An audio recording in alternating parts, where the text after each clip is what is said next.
Allora Presidente, è una stagione particolarmente difficile quella che si prepara, che mette ancora in luce la necessità di finanziare opere e mettere il territorio in sicurezza.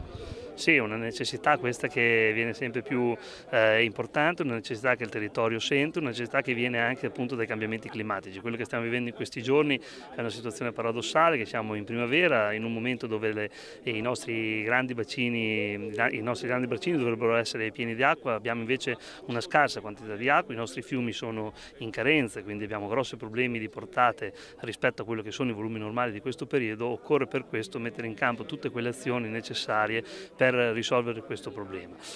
Sta partendo a livello nazionale il piano sviluppo nazionale del sviluppo rurale, sono 300 milioni a livello nazionale, anche in Veneto dovrebbero arrivare una somma ingente di risorse, queste dovrebbero iniziare a finanziare quelle opere necessarie, più che soprattutto quelle opere pronte dalla progettazione per risolvere questi problemi.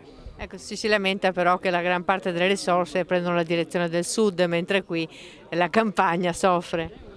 Le risorse sono divise da una legge nazionale da diversi anni in modo 80-20. Io credo che la vera sfida del futuro sarà quella di riuscire a distribuire le risorse in funzione di quelle regioni e di quelle capacità di spesa che riusciremo a dimostrare e in funzione di quelle capacità progettuali che riusciamo negli anni a dimostrare. Credo che la sfida non debba essere quella del nord contro il sud, ma sia quella della capacità di spendere tutte le risorse a livello nazionale e non restituire neanche un centesimo all'Europa.